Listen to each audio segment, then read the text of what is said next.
Hey YouTubers. Yeah, I know. I usually take a shower first thing the next morning when I wake up. My day's off, but they've been working on the water and my shower is not working now. Always something. Okay, it is still Houston. September 17th, Friday, September 17th, 8:52 a.m. Okay. Had my breakfast and all that. Cornflakes with my almond milk and my stevia sweetener. Ran out of bananas yesterday, so no bananas with my cornflakes. Coffee and a veggie burger on my Whole Foods gluten-free bread thing. Put mustard on it, no longer use ketchup. And what else?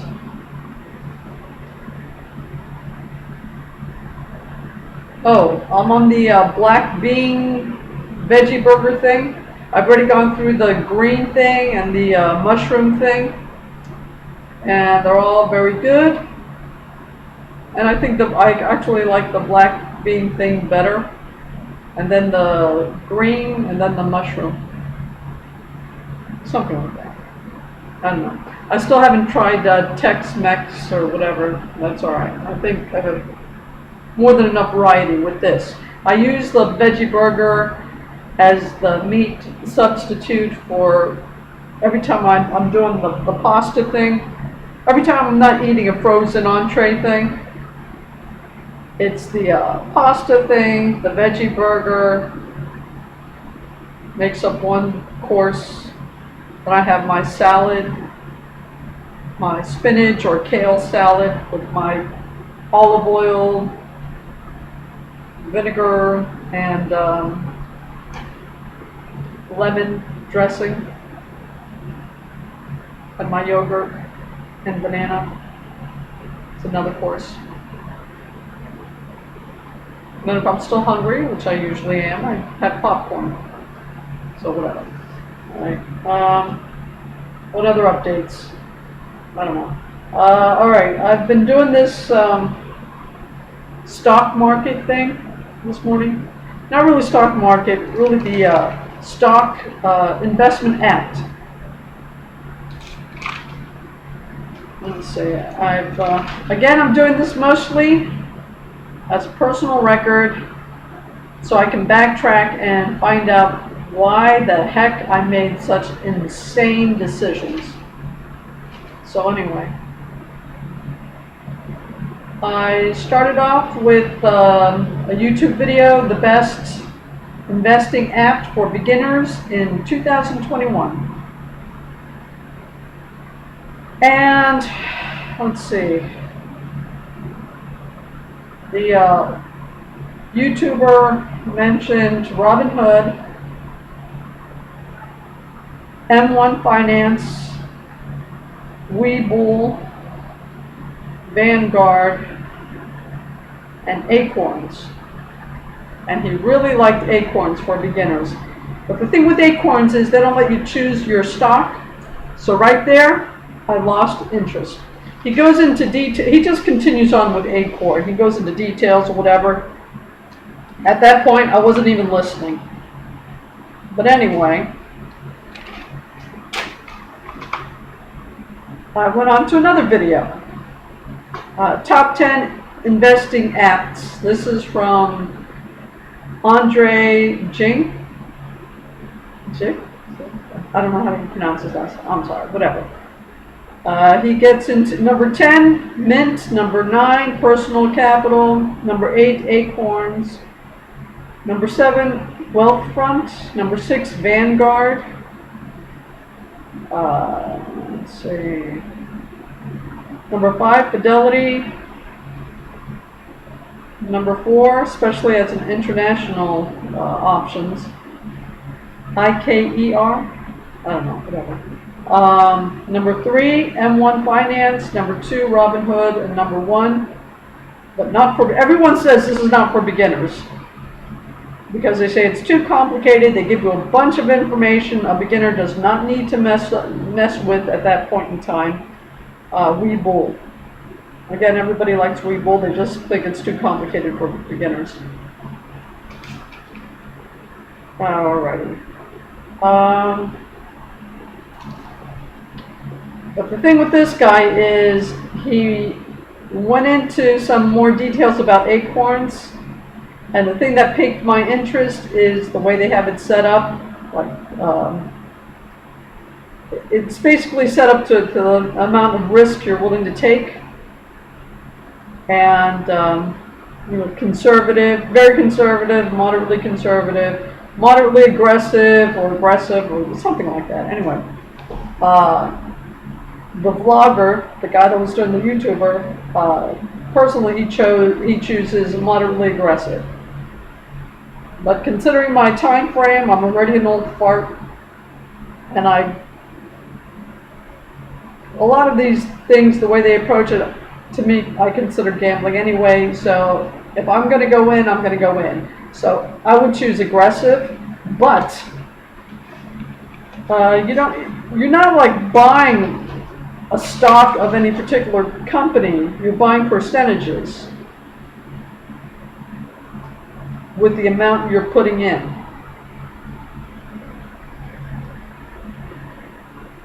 Yes? No? You understand? Okay, so if you put in, like, I watched another video, what investing $100 per week looks like after 60 days. This was a video from Carter Farr. And he also went into the companies he's investing in. And basically, if you're putting $100 a week,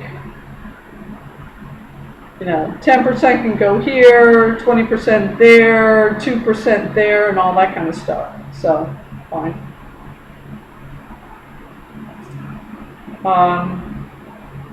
After I watch these videos, I'm thinking, okay, I can do Acorn, but I would only put in $10 a week. The apps I'm using, I chose, after listening to a couple of these things, M1 Finance.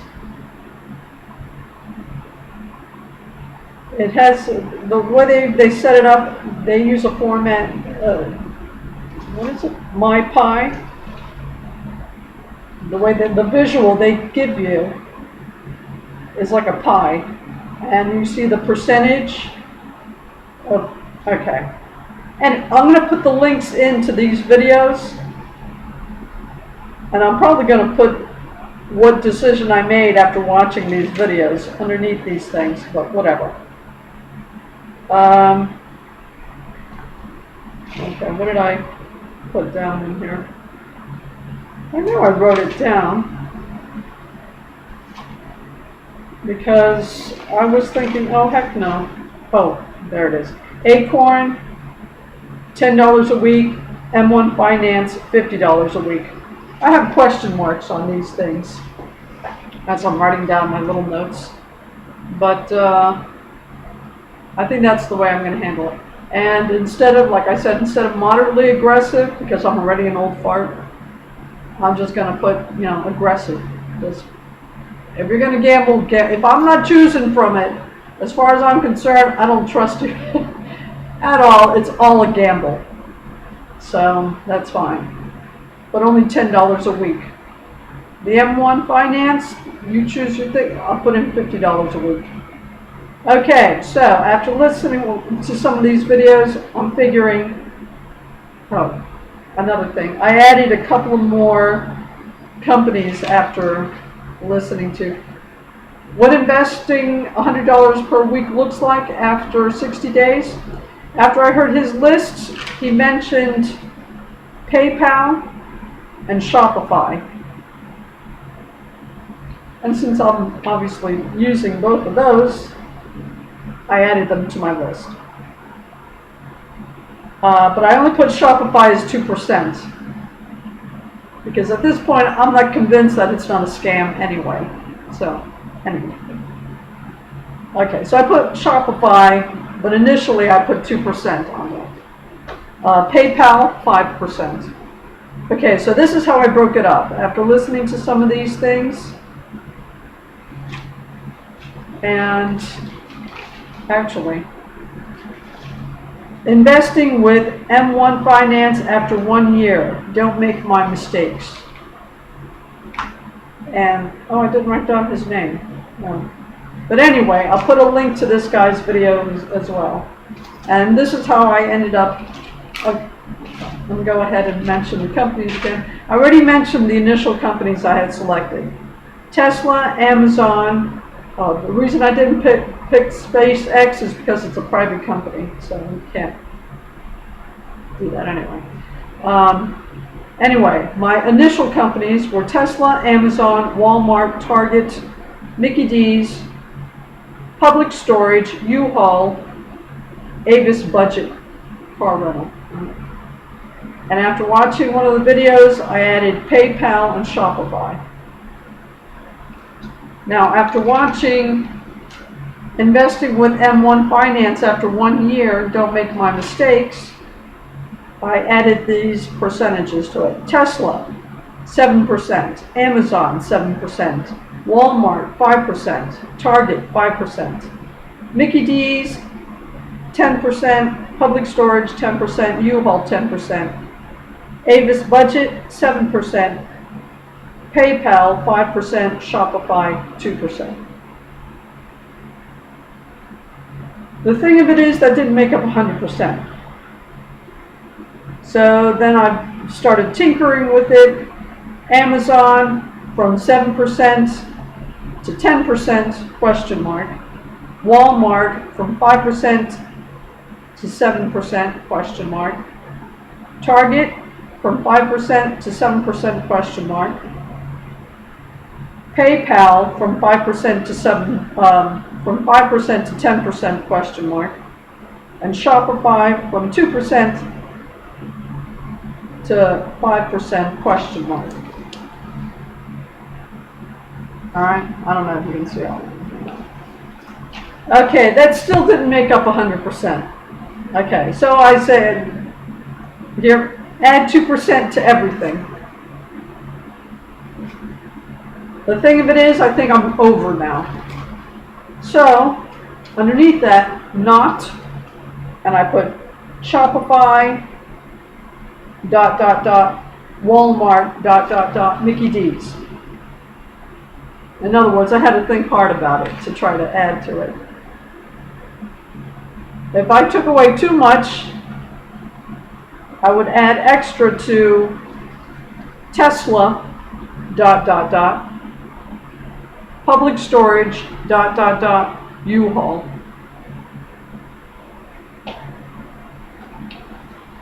Again, this is a personal record of why I made these decisions. So when I lose all my money and I'm kicking myself, I know exactly what the heck was going on in my mind that I made the decisions I made. All right. So where do I stand at this point? I'm going to download. Actually, I was thinking, okay, what app am I going to have to delete now because I don't have any memory on my phone. I was going to go ahead and download M1 Finance and Acorn, right? But now I'm thinking, well, maybe it's better I don't have memory because I don't really want to do this on the phone. I'd rather do it on my laptop. So hopefully I can see more. And hopefully it also has additional options I can do on a computer that it wouldn't let me do on a phone. So I've been just looking at these videos, best investing apps and all that kind of thing, especially for beginners and all that. But I'm hoping now that I can do this thing on my laptop, so I don't have to. And I do want to get started with it today because supposedly you can't sign up and use it right away on the same day. If I recall, setting my account up with PayPal, you have to wait until they send a transfer to your bank, and then you have to verify that, and then it takes whatever it took, 24 hours, 72 hours, I don't remember how long it took. But it's sounding like it's going to be something like that they've got to verify everything and probably transfer it to your financial institution, and then you've got to be able to verify and all that kind of stuff. It's sounding like that. So they're going to have all your financial information, all these investing apps, no matter which one you use. Really, with all the BS thing with Robinhood, I'd rather not touch Robinhood, but I mean, if they especially since they encourage day trading. They seem to be on everyone's best investment apps for beginners, but again, they do warn you that they set it up so they're encouraging you to be day traders, which everyone admits is the riskiest approach possible. Now, that really is gambling, because you're supposed to be looking at this, how does a company perform long term, not just day to day. Day to day is nothing, is meaningless, because everyone has the ups and downs, the day to day thing. So I mean, if you're basing it on a day to day, you're flushing your money down the drain because you're not basing it on anything reasonable. Because every company goes up and down throughout the day, day to day. It just doesn't mean anything. So if you're making decisions based on meaningless incidents, what is that? You're just flushing your money down the toilet, right? This, as a matter of fact, but I mean these people, because this YouTuber that did the, what video was that? Investing with M1 Finance after 1 year, don't make my mistakes. He said it is not long term. It's not set up for long term. Or it's only set up for long term. I'm sorry, excuse me. He says M1 is only set up for long term. But then he goes on to saying it doesn't allow you to buy and sell a stock within the same day. So obviously, if you're not trading moment to moment, you're only dealing with long term. I'm sorry. Long term to me is 50 years. Okay. Long term to me is like a 30-year mortgage kind of thing. This thing, it doesn't allow you to buy and sell things in the same day. It'll give you a warning, and after 3 warnings, it cancels your account or whatever it is. That's not only long. 1 week is not long term to me. Okay, so yeah, I don't know how he's defining this in his mind, but apparently M1 is only long term because it doesn't allow you to buy and sell on the same day, or it doesn't allow you to buy and sell constantly, or whatever it is. So it's all right. So obviously, I have to use my decoder ring when someone says it's only long term, because yeah, long term obviously means something completely different to me than it does to these people who use these apps. Wow, not long term. Okay. So all these things are like moment to moment thing, which is ridiculous because, again, that You're basing your decision to buy and sell on meaningless information because on the day-to-day thing, all companies go up and down. So it's like, all right, I would buy and sell, but like every other quarter. I mean, if you're not even giving a company a couple of quarters to see what it's doing, it's like, what are you basing your decisions on? It's just ridiculous. Yeah, okay. Everyone, wow. Talk about short-term thinking. All right. But anyway,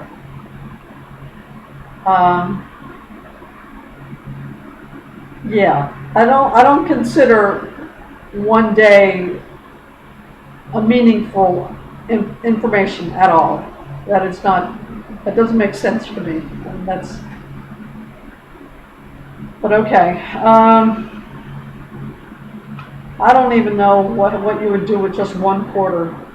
I suppose you can make some kind of decision with that thing, but I mean, really, if you're not even giving a company a couple of quarters to see if it's viable, and if you don't even understand what a company does, I don't know. I don't know what to tell you. But anyway, after watching just a couple of videos, again, that's not any information at all, but considering what apparently a lot of these people are basing some of this thing on. Okay, cutting to the chase. M1 Finance.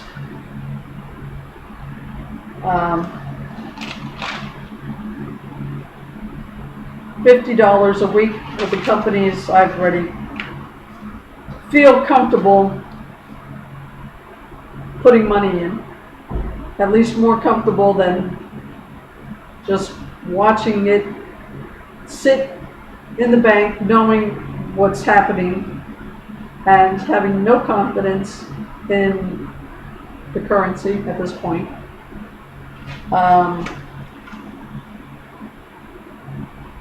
Yeah, I feel a lot more comfortable putting my money behind these companies, these corporations, rather than the decisions the government is making. So, yeah.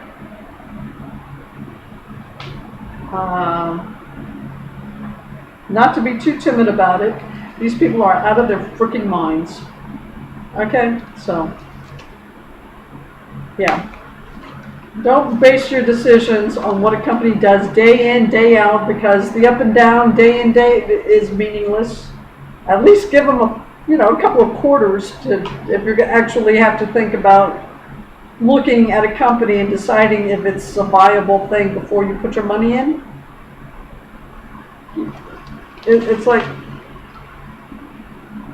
but if you are so excited about something you've heard and you got to put your money in or whatever, fine, but don't put your whole paycheck into it.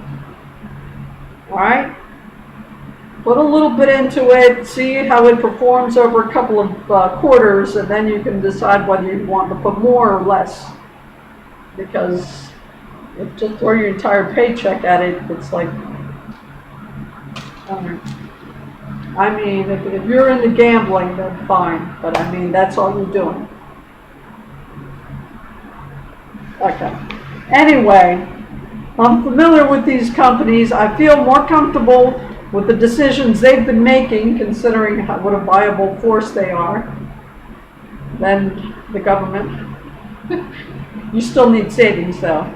I mean, in an emergency, you have to be able to reposition yourself. And once you have that, savings, you got to decide what you're going to do with the rest of your money.